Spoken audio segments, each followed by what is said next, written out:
17. Kenyataan tak terduga. Aku segera melangkah menuju depan rumah untuk menemui Mbak Sandra. Entah apa tujuan wanita itu berkunjung sepagi ini. Walaupun aku tetap kesal atas sikapnya selama ini, aku tidak perlu menunjukkan hal itu di depannya. "Ada apa, Mbak?" tanyaku kepada tetanggaku itu. "Aku mau ngomong penting, Bel." Mbak Sandra menjawabku dengan nada lembut. "Mau ngomong apa? Kita masuk aja." Aku pun memasuki rumah, lalu diikuti Mbak Sandra. Kemudian kami duduk di sofa ruang tamu. "Aku bersedia menjual rumahku padamu." Sungguh, ini benar-benar kejutan luar biasa. Apa mungkin Revan yang telah membujuk maminya untuk menjual rumah mereka kepadaku? Ternyata anak itu sangat bisa diandalkan. Aku terharu dengan usahanya. "Mbak serius?" Aku ingin memastikan apakah Mbak Sandra serius dengan ucapannya. "Iya, di samping aku butuh uang untuk melunasi utang ke bank, aku juga udah mendengar kebenaran dari Revan." "Kebenaran apa, Mbak?" tanyaku ingin tahu. "Kebenaran kalau kamu tidak merebut Fandi dari adikku." Ternyata dugaanku benar. Revan telah menceritakan apa yang kusampaikan kemarin kepadanya. Sepertinya anak itu tidak ingin terjadi kesalahpahaman antara aku dan Mbak Sandra. Apa mungkin karena besarnya rasa cintanya kepada Ratu? Aku gak mempermasalahkan itu lagi sekarang. Toh selama ini aku tidak mencari tahu kenapa Mbak sangat membenciku. Aku berkata seperti itu karena yang terpenting bagiku saat ini hanya ingin memiliki rumahnya. "Jadi, kamu tetap bersedia membeli rumahku?" tanya Mbak Sandra. Aku pun dengan yakin mengiyakannya. Akhirnya, keinginan yang kuharapkan selama ini menjadi kenyataan. Aku pun membuktikan kebenaran kepada tetanggaku itu bahwa aku mampu membeli kesombongan yang dia tunjukkan selama ini. Aku sangat bahagia. Mungkin orang lain akan menganggapku bahagia di atas penderitaan orang lain, tetapi aku tidak peduli. Aku hanya ingin merasakan kepuasan atas sikap yang Mbak Sandra tunjukkan selama ini. Dia telah mengambil kesimpulan sebelum mengetahui kenyataan sesungguhnya.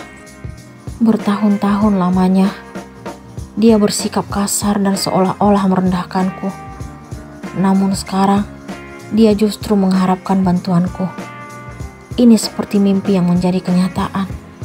Aku mampu membuktikan kalau kesombongan itu akan terkalahkan oleh kesabaran. Sebenarnya, aku terpaksa menjual rumahku. Jika aku punya jalan lain, mungkin aku tidak akan melepaskannya padamu. Aku ingin tertawa mendengar ucapan Mbak Sandra. Sepertinya dia tidak mampu melepaskan sikap angkuh dari dalam dirinya. Aku juga hanya ingin bantu Mbak. Aku memberikan balasan. Mungkin dia tidak tahu apa tujuanku sebenarnya hingga bersedia membeli rumahnya. "Aku punya satu permintaan lagi." Mbak Sandra kembali membuka suara. "Permintaan apa?" tanyaku penasaran. "Aku ingin membeli rumahmu, supaya aku tetap bisa melihat rumahku yang akan menjadi milikmu."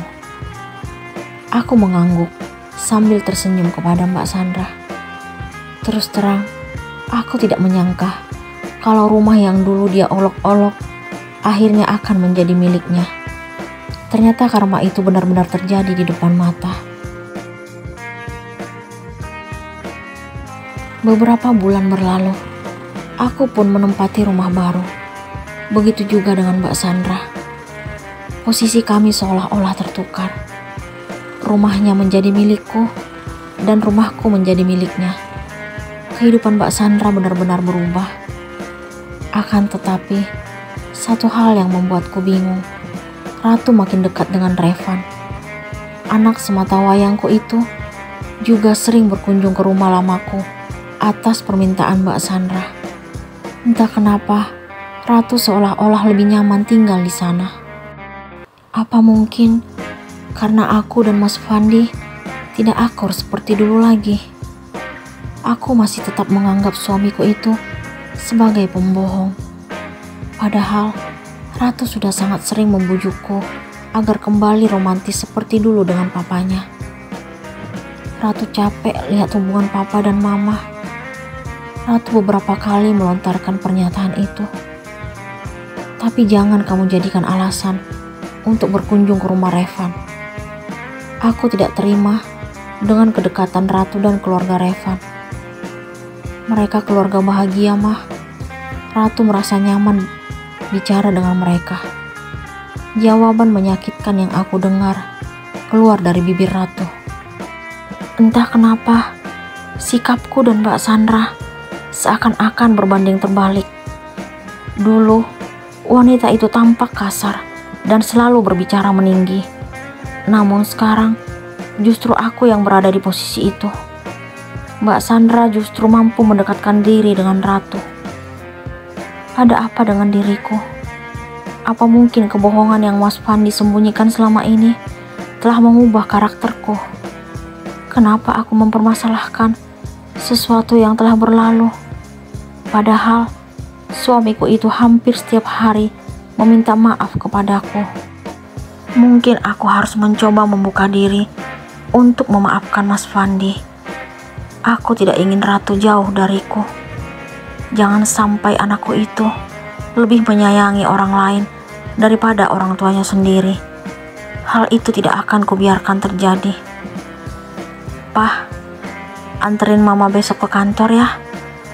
Aku pun kembali bersikap lembut kepada Mas Fandi di depan Ratu. Mama udah maafin papa. Wajah Mas Fandi tampak ceria.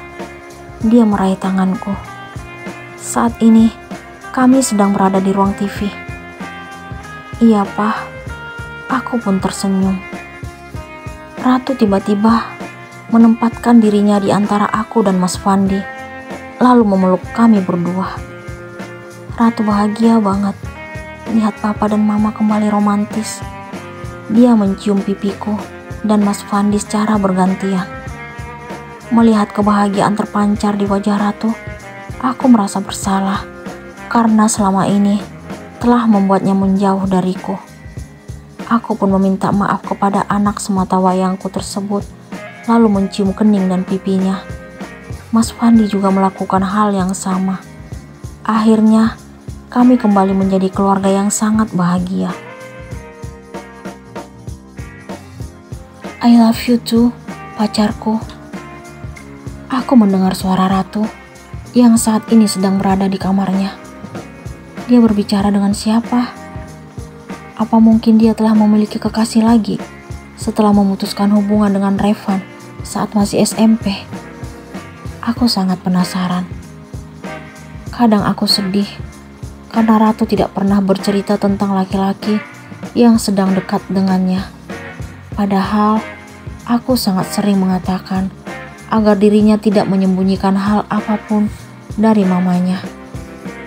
Aku tidak ingin jika dia terlalu jauh melangkah di usianya yang masih sangat muda.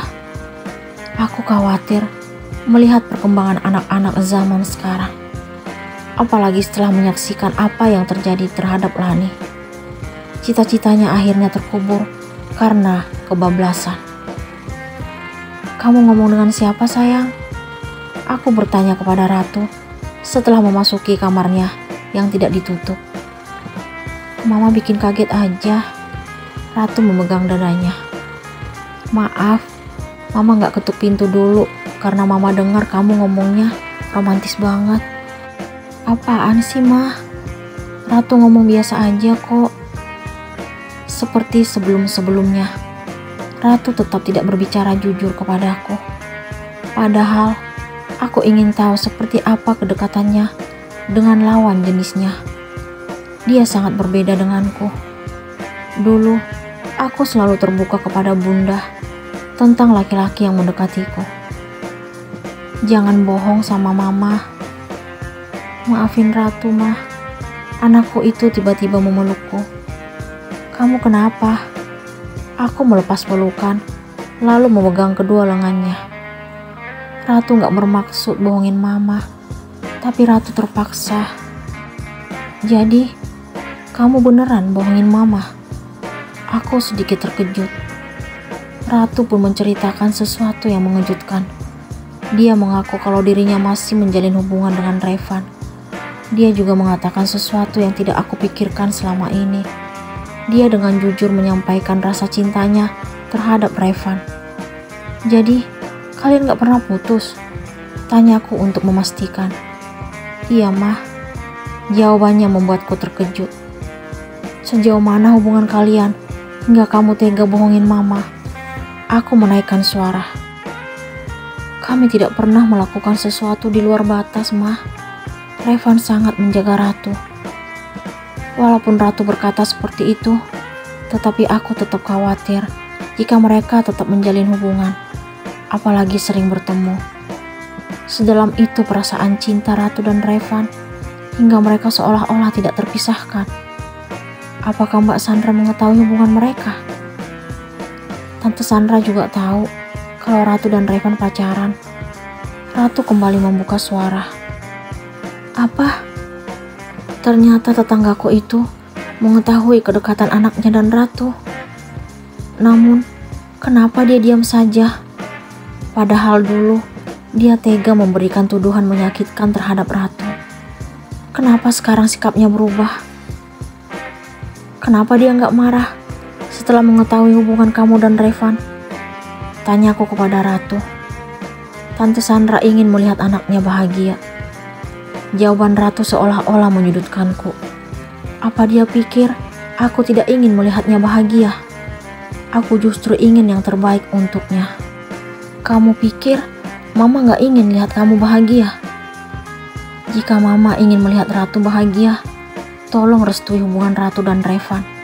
Karena kebahagiaan Ratu hanya bersama Revan. Tante Sandra juga udah janji akan melamar Ratu setelah lulus SMA. "Apa?" Aku sangat terkejut mendengar penuturan Ratu. Apakah Bella akan merestui hubungan Revan dan Ratu?